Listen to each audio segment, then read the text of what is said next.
I'm going to try to explain my current feelings on Taylor Swift, and I'm gonna need the internet to chill the fuck out. These are my opinions. Relax. Okay, let's get into it.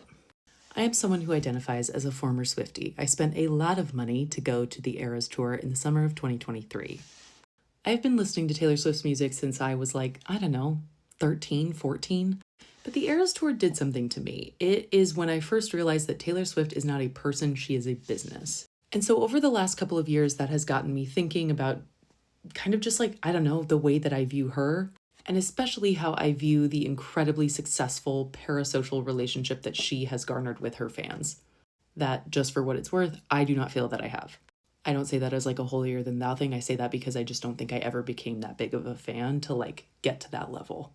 My friend Heidi made an excellent point the other day. You can follow her at The Rogue Essentials, but she made an excellent point the other day that what is happening right now in sort of real time with the president of the United States and Taylor Swift is that there's sort of this neutrality that's trying to be built between her and the White House. It's very calculated and it is happening, and it's sort of happening via Travis Kelce.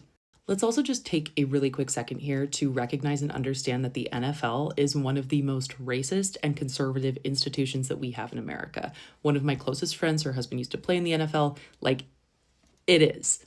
And so what I think that we have been witnessing happening over the last year is that Taylor Swift's image cannot kind of coexist as it was with an institution like the NFL.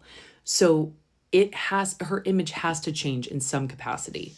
And so I think the group of people who will be the most disappointed over the next 6 to 12 months are the people, myself included, who didn't really understand just how much Taylor Swift was like a brand, a business. And I feel like I even found that out really late. I feel like the Eras Tour is kind of how did you not know it before then? But I digress. And so what I think is going to happen over the next 6 to 12 months is I think that there's going to be a major shift in the way that we see Taylor Swift sort of presenting in the public eye, especially as it relates to politics. Now, let me be clear. I'm not necessarily one to believe that celebrities owe us their political beliefs or political stances on anything. But what I do find fascinating is that Taylor Swift sort of it kind of made herself into this political, I don't know, not figure, but her entire documentary, Miss Americana, was essentially about how she was kind of taking back her narrative and taking back her story, and she was, such a big influence that she encouraged all these people to sign up and register to vote. And then she endorsed Kamala Harris, and before that she endorsed Joe Biden. And so she has had her foot in, she's been dipping her toes in kind of this political realm for a few years now. And when you are somebody with that kind of an influence who starts to kind of give people a little taste of what it is you stand for, and you include references in your songs and on your Instagram about political figures, that all has an impact. That has an impact on your audience. That has an impact on how your fans view you. And maybe more importantly, on how they associate with you. Another key element that has, I think, drastically shifted in a very short time how I feel about Taylor Swift is the fact that we have the NFL season starting next week. We have Taylor Swift's announcement of her album, her first time going on a podcast this summer. We have the engagement that happens. We have Travis's GQ shoot, followed immediately by his American Eagle ad. These things, obviously NFL has a recurring schedule that begins at the same time every year. Aside from that, all of the other things take months of planning, months of preparation. The GQ spread, the American Eagle spread, all of that, the album, it all takes months to curate, and it all takes months to plan and prep the release of.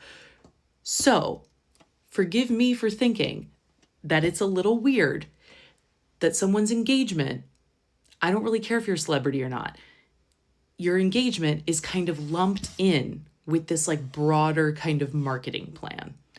And again, we're talking about somebody who, I was naive, is a business, not a person necessarily. So it makes sense that it was included in all of this, but to me, that's weird.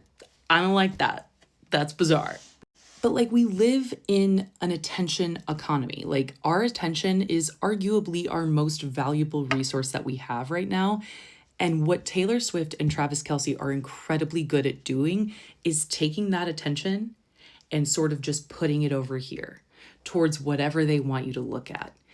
And so that's where I get very frustrated, is that when you have that kind of influence, in my eyes, I start to ask, isn't there an ethical and moral responsibility that comes with that kind of influence? Or is that not a conversation we're willing to have yet? Like, that's the question that comes up for me.